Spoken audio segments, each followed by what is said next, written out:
por favor. Salmo 2.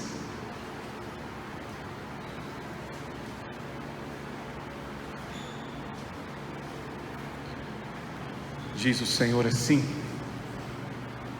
por que se enfurecem os gentios e os povos imaginam coisas vãs?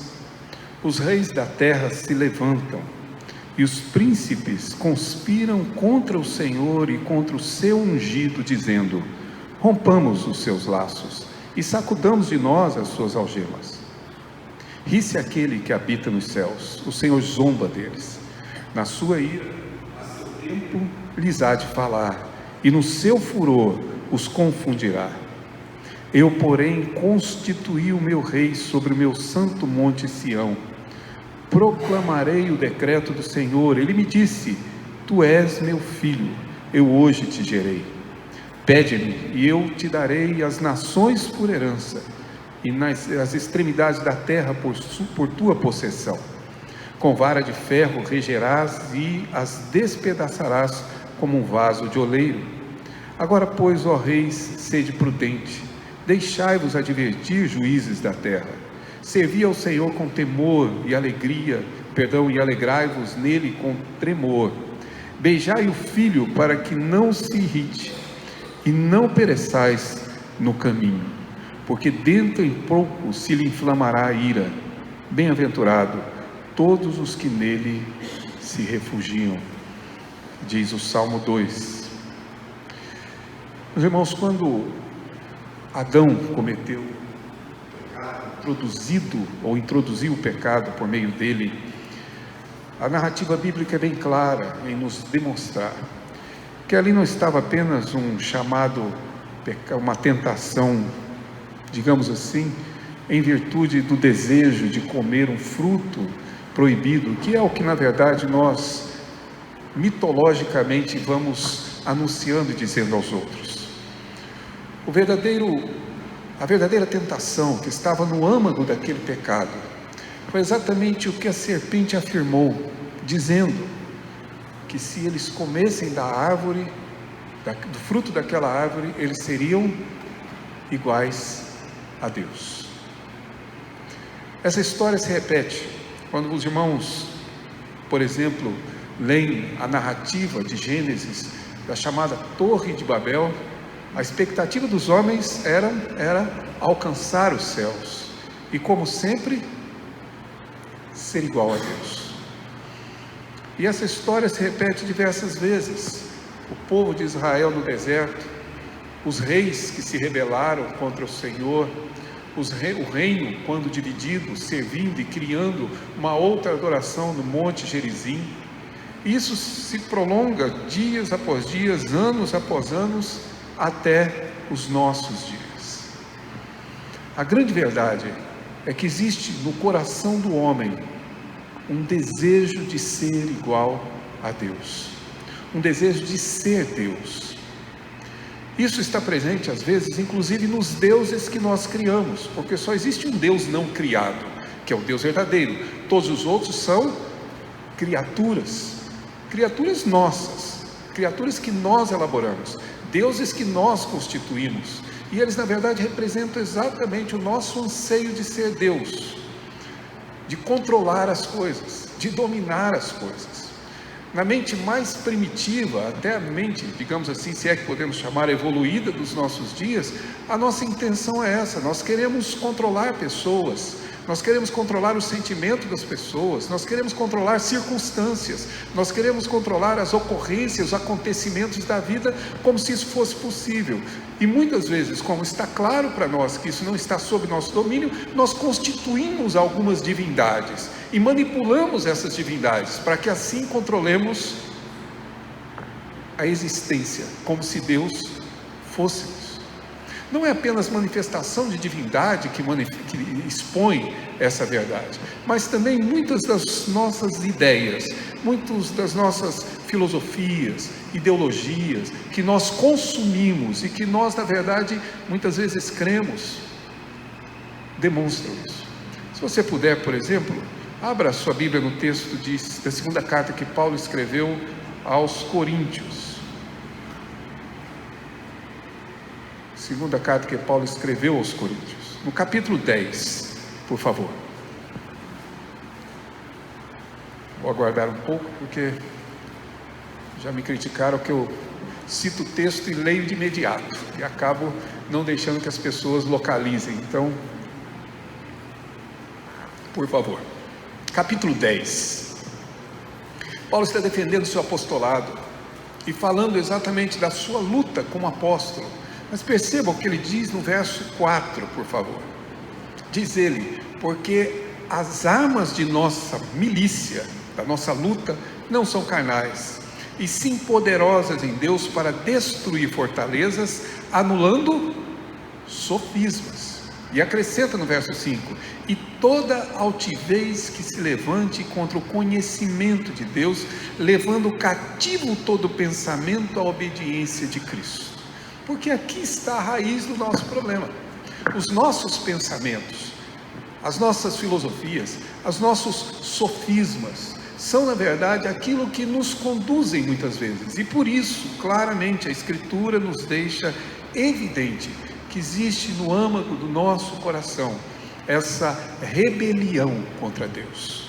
O homem se revoltou contra Deus, o homem se rebelou contra Ele. Nós vivemos em rebelião. Foi exatamente isso que vimos, pelo menos em parte, no Salmo 2, na semana passada, se o irmão se lembra. Naquele salmo nós dissemos que foi escrito a partir de 4 estrofes, se os irmãos se lembram. Na realidade, essas estrofes foram compostas de tal forma que anunciasse sim a entronização do rei, como sabemos, mas que demonstrasse ou que descrevesse para nós essa história da raça humana, essa história da vida humana. O Salmo 2, ele na verdade remonta desde Gênesis, e com certeza está descrevendo aquilo que ocorrerá até que Cristo venha. Portanto, é essa descrição, apresentando como introdução exatamente ao livro dos Salmos, essa concepção que devemos ter, de que existe sim uma rebelião contra Deus, descrita evidentemente nessa primeira estrofe, e que a essa rebelião há uma reação divina na segunda estrofe. Deus ri, Deus zomba, mas Deus também está irado, e no seu tempo Ele realmente falará a cada um deles, que vimos na segunda estrofe. Os irmãos devem se lembrar que eu disse que aqui é como cena, digamos, desses filmes que assistimos normalmente, ou seja, a primeira cena se passa na terra, a primeira estrofe se dá na terra, são os homens dizendo uns para os outros: rompamos os seus laços e de fato sacudamos essas algemas, nos livremos de Deus, fiquemos livres dele. É isso que na verdade se passa na terra. Nos céus, a segunda estrofe então trata exatamente da maneira como Deus reage a tudo isso, e a terceira estrofe ainda está no céu, se o irmão puder observar. E essa terceira estrofe, que começa exatamente no verso 6, eu porém constituí o meu rei. Percebam, é muito mais um diálogo de Deus com o Filho, de Deus com o rei que ele constituiu, do que propriamente um anúncio dele aos homens. Eles estão aqui claramente numa relação própria entre o Pai e o Filho, e é essa a resposta que o Salmo traz. Como Deus responde à nossa rebelião. Veja bem, a diferença não é como Deus reage. A reação já vimos: ele ri, ele zomba e ele se ira, e claramente ele manifestará seu juízo a seu tempo. Mas qual é a resposta de Deus? E a resposta de Deus está claro: é o rei que eu constituí. Observe os detalhes. Verso 6: eu porém constituí o meu rei, porque só existe um rei, que é aquele que eu instituo, diz o Pai, e não outro rei. Essa é a resposta de Deus à nossa rebelião. Jesus Cristo, o nosso rei, ele é de fato a maneira com que Deus responde a toda essa rebelião que de alguma forma toma a nossa vida. Ele foi constituído rei e foi colocado nesse monte Sião. Claro, é uma referência a Davi? Sim, mas é uma referência muito além de Davi, muito além de Sião. é uma referência a Jesus reinando sobre tudo e sobre todos. Ele foi constituído como Pai. A relação dele está descrita no verso de número 7, ou seja, proclamarei o decreto do Senhor, ele me disse, tu és meu filho, eu hoje te gerei, nessa relação paternal. Isso é uma referência ao livro de Samuel, onde Davi é chamado filho de Deus. Mas claro, como eu já disse aqui, Davi é uma figura, Davi é o tipo. O texto está se referindo a Jesus, que vai muito além de Davi, e portanto, apresenta Jesus como filho com quem o Pai tem exatamente essa relação. Agora, importante é o que ele diz no verso 8, pede-me e te darei as nações por herança, e as extremidades da terra por tua possessão. A quem pertence o universo? O universo pertence a esse rei. Ele é o Senhor de tudo.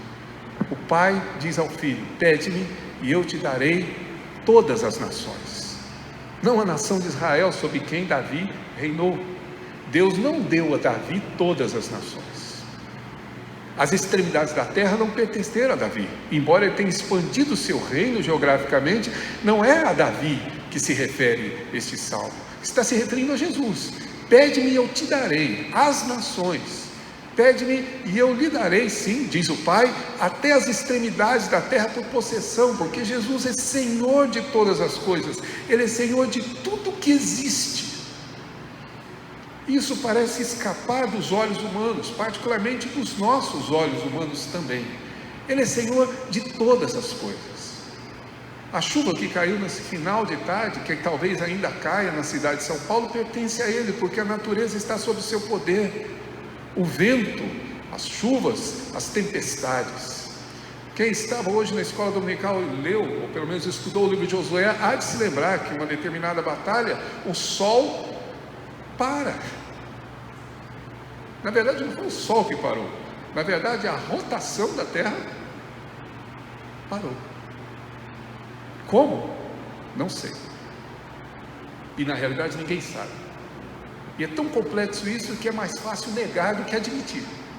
Mas isso é exatamente o que a Escritura narra. Um Deus que tem domínio sobre tudo, tudo lhe pertence, tudo lhe obedece, tudo se submete a Ele. Ele é Senhor de todas as nações, de todos os povos e portanto de todas as vidas. Das vidas que não creem nele, das vidas que o negam, das vidas que na verdade se rebelam contra Ele, pertencem a Jesus. E não tenham dúvida, ninguém mais reina no inferno senão Jesus Cristo. Ele é Senhor sim, de tudo, inclusive o próprio diabo está submetido à vontade dele. Não existe nada que fuja ao seu domínio, ao seu controle e ao seu poder. Por isso é ridícula essa tentativa humana de se rebelar contra Deus e se livrar de Deus, pois tudo está sob seu domínio e assim permanecerá, porque assim Deus afirmou, tudo está sob seu controle.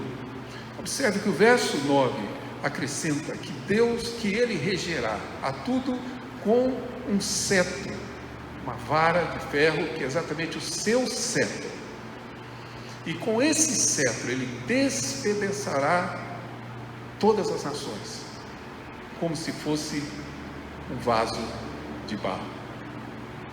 Comparações simples, é fácil de você compreender. Nós tínhamos nos mudado de apartamento em uma determinada ocasião, estávamos arrumando aqui as louças, copos, xícaras e tudo que faz parte dessa categoria. E claro, aqui a pessoa mais, digamos, desastrada que vocês podem conhecer, resolveu na sua sabedoria carregar tudo de uma vez. Sabe aquele treinamento que eu fiz de garçom? Carregando pratos, copos, xícaras. E aconteceu o previsível, inevitável. Quando o primeiro balançou em cima, tentei segurar e vieram ao chão. Isso. Nenhum ou pouquíssimos sobraram inteiro. Quebraram, porque eram vasos, ou eram de barro. É assim que somos nós, diante de Deus. Experimente tomar um cetro de ferro, uma vara de ferro, e bater contra um vaso de barro. Assim são as nações. Lembre-se, nós estamos dentro das nações. Uma nação inteira, por mais poderosa que seja, diante de Jesus é um vaso de barro que ele quebra com seu cetro. Se tem dúvida, vai estudar história e veja quantas nações foram destruídas por esse cetro. Grandes, enormes, fortes, todas elas. Povos e reinos que não sobreviveram, porque tudo pertence a esse rei. Essa é a resposta de Deus à nossa rebelião. Ele constituiu o seu rei e ele reina. E você pode de fato espernear como quiser, mas ele tem sua vida em suas mãos. Tudo o que você possui, o que você tem, o que você imagina, o que você sonha. Aonde está o seu futuro? Nas mãos do rei, para quem não existe tempo. Aonde está o que você tem, o que você constitui, o que você guarda, o que você imagina mais próprio seu? Está nas mãos dele. Tem todas as coisas sob o seu domínio, porque tudo lhe foi concedido. Essa é a resposta de Deus a esse mundo rebelde. É interessante, porque todos nós temos uma imagem um pouco diferente disso. Nós olhamos para a cruz e a imagem que temos é de um Cristo fraco, exposto, inerte. Os homens diziam ao pé da cruz: livrou aos outros, agora livra-te a ti mesmo. E aí é que está exatamente a ironia, porque exatamente essa cruz de vergonha e de aparente fraqueza que Paulo vai escrever e dizer, foi ali que ele triunfou dos principados e da potestade. Os demônios estavam em suas mãos, o mundo estava a seus pés. Ali Jesus rege soberanamente todas as coisas. Essa é a rebelião humana, na tentativa de se livrar daquele que é dono de tudo. Por isso, o Salmo aponta para essa resposta no céu, mas imediatamente a cena corta mais uma vez e agora nos coloca na quarta estrofe de volta para a terra. E quando voltamos os nossos olhos à terra, o verso de número 10 diz: agora pois, ó reis, sede prudentes e deixai-vos advertir. E vós, juízes da terra, deixai-vos advertir. Sede prudentes, ou seja, permita-se ser de fato aqui advertido por Deus. Na realidade, isto é claramente uma ameaça, se você preferir. Deus está dizendo claramente: você seja prudente, você ouça o que eu estou dizendo. É uma advertência. Havia, pelo menos na minha casa, como eu disse, 6 irmãos, mais os primos, com os primos juntos, então chegavam às vezes a 8, 9, e quando tem junta muita criança, muito adolescente junto, sabe que é bem provável que as coisas não andem certas. Eu me lembro bem que quando estávamos fora, quando estávamos em algum lugar, e alguns irmãos sabem que isso também é testemunho deles, daquela época, um olhar da minha mãe, eu já sabia tudinho o que ia acontecer em casa, do começo ao fim. Era um olhar de advertência. À noite pedia graça, E por mais que você tentasse andar certinho a partir dali, você sabia o que te aguardava mais tarde. Era um simples olhar de advertência. O que o salmista está nos dizendo é: permita-se ser advertido, ouça, seja prudente, esteja pronto. Por quê? Observe, verso 11: servi ao Senhor com temor e alegrai-vos nele com tremor. Essa frase passa a ser usada agora, inclusive lá no Novo Testamento, diversas vezes. Paulo vai escrever em algumas ocasiões, sempre usando essa expressão, com temor e com tremor. Mas não sei se os irmãos percebem, há uma certa aparente incongruência, uma certa inconsistência aqui. É meio que incongruente essa relação de temor com alegria. Servir ao Senhor com alegria e com temor.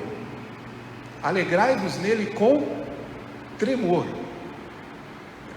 É difícil, eu concordo. Eu mesmo tenho dificuldade para entender. Como é que eu posso temer e ao mesmo tempo me alegrar? A ideia que temos é que o medo sempre nos conduz a um outro estado de emoção, a um outro estado de humor do que na verdade a alegria. Mas é exatamente o que o salmista diz. Deus de fato promove através dessa relação, e é essa advertência: servir ao Senhor, adorar ao Senhor, mas fazer isso com temor, mas fazer isso com alegria. E lembre-se, é uma advertência. Por isso, não faz sentido você estar aqui agora, servindo ao Senhor, com tédio no seu coração, com desejos de que o culto acabe, com desejo de que isso se encerre, vivendo a sua depressão, vivendo exatamente essa angústia e considerando exatamente o que fazemos a razão de toda essa angústia que você vive. O seu problema não é o culto, o seu problema é o seu pecado. O nosso problema é o nosso pecado. É isso que nos aflige, e não a adoração a Deus. Servir a Ele com alegria, não é um pedido, meus irmãos, é uma ordem. Temam o nome dEle, tremam diante dEle, ou seja, saibam que de fato é Ele quem deve ser servido e adorado. Se você observar o verso 11 a 12, acrescenta que nós devemos, de fato, nesse serviço a Ele, beijar o filho. Expressão estranha para nós, né? Não é muito parte da nossa cultura. Mas se você porventura quiser, por favor, leia 1 Reis 19, 18, quando julgar conveniente. Quando os homens constituíam suas divindades, seus ídolos, inclusive o próprio povo de Israel, era costume que eles viessem e beijassem os pés desses ídolos, beijassem os pés dessas estátuas. Oséias cita isso também no capítulo 13, no verso 2. É esse beijo que está se referindo. Ele está dizendo: venha, sirva ao Senhor com temor, com alegria, mas beije os pés do filho. Por quê? Para que ele não se irrite, para que nós consigamos agradá-lo. Espero que você não queira conhecer a irritação deste rei, não queira enfrentar este rei irritado, porque eu e você nos negamos a beijar os seus pés, a servi-lo, a nos curvar diante dele.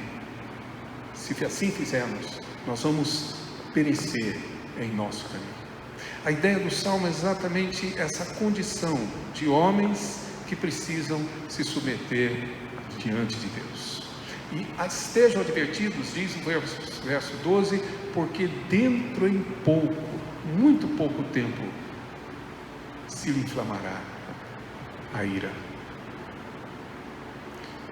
Eu não sei se você consegue imaginar isso, mas deixe-me tentar ajudá-lo a compreender, ou até ajudar-me a compreender isso.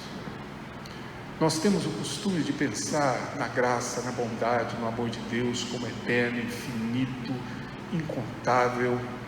Nós olhamos para essa bondade de Deus e vemos uma bondade inquestionável, uma graça infinita,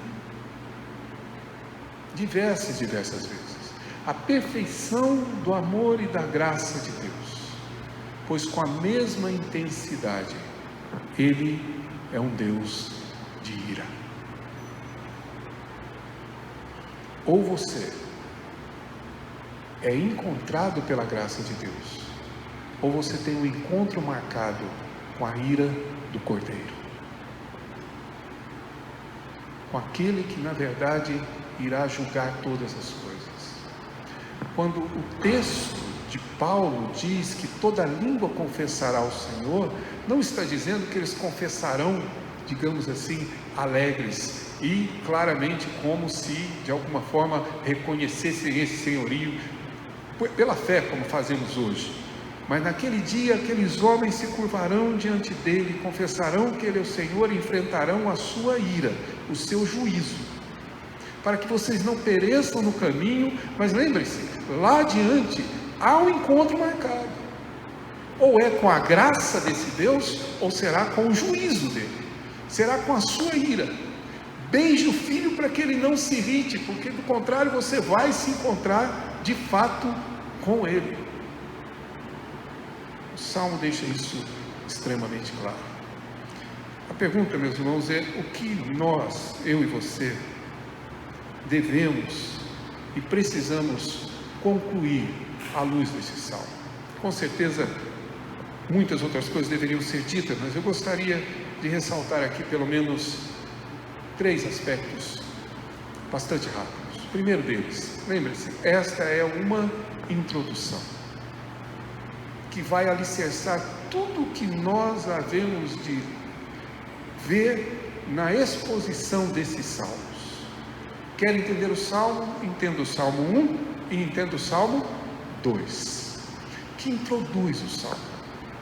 E o ponto de partida para compreender isso é que a palavra e o Filho são os nossos referenciais.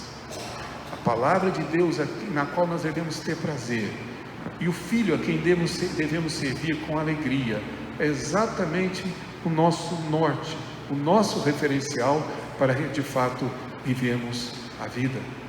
Mas lembre-se, são os 2 salmos que dizem claramente que existe uma divisão no universo: os justos e os ímpios, os que servem ao Senhor e os que tolamente se rebelam contra Ele. E isso está bem declarado neste salmo. Uma segunda conclusão que eu gostaria que você pudesse observar no texto é que, na realidade, o Salmo nos traz uma promessa, uma advertência e uma bênção.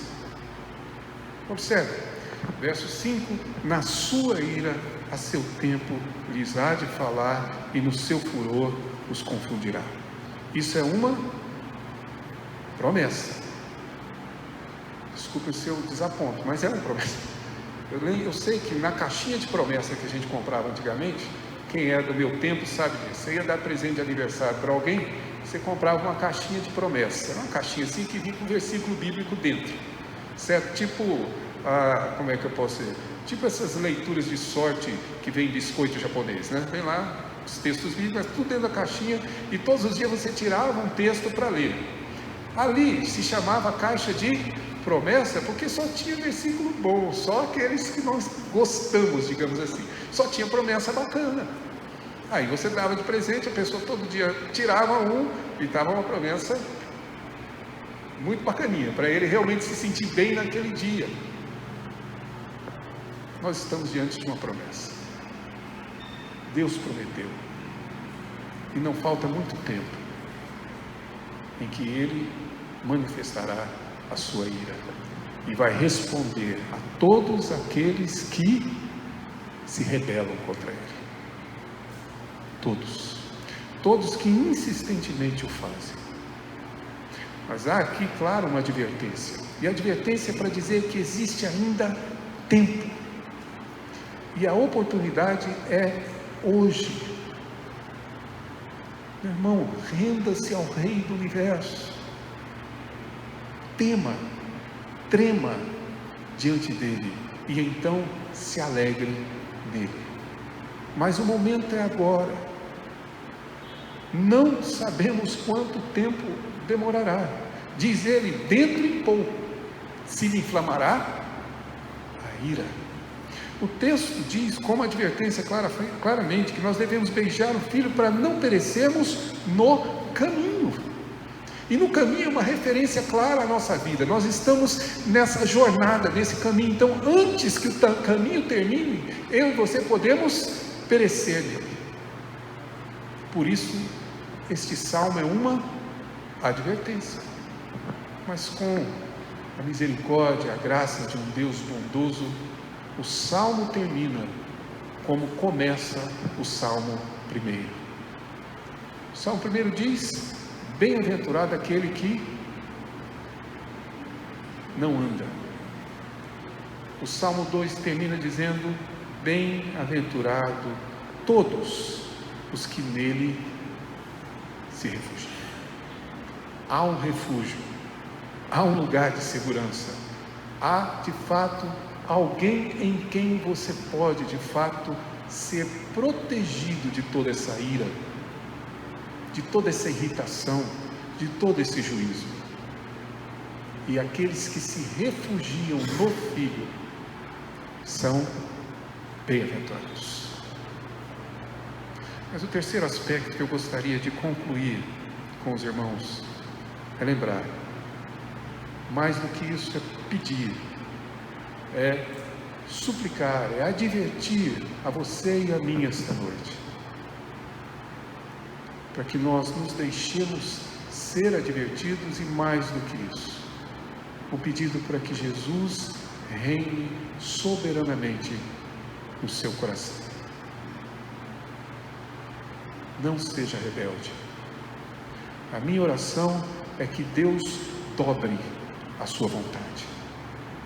A minha oração é que Deus, na verdade, destrua todos os seus planos e sonhos que não forem de acordo com a vontade dEle.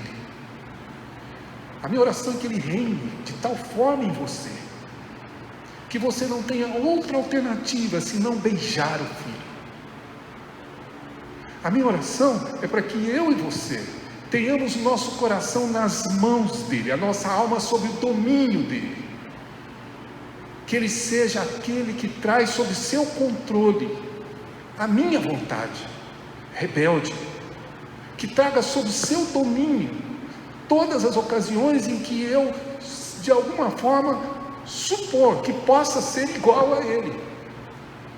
Que Ele soberanamente nos humilhe, que Ele reine sobre nós de tal forma que não reste outra alternativa para você e para mim, senão, antes que o caminho termine, nos curvar diante dEle e confessar para a glória de Deus Pai que Ele é o Senhor. Essa é a oração que eu desejo fazer com você. A oração que eu preciso na minha vida. Um Deus que domine e que de fato faça com que os meus planos, sonhos, vontade, desejos estejam submissos ao seu reino. E se assim for, seremos nós bem-aventurados. E o Salmo 2 vai ser lido com alegria, porque como cantamos essa noite, o nosso Rei vence sempre. O nosso Rei é vitorioso em todas as coisas. O nosso Rei triunfa sobre tudo, inclusive sobre o último inimigo. Ele já triunfou, que é a morte. E confiados nisso, meus irmãos, vivamos com alegria e paz no nosso refúgio, que também tem nome: o nosso Redentor, Jesus Cristo.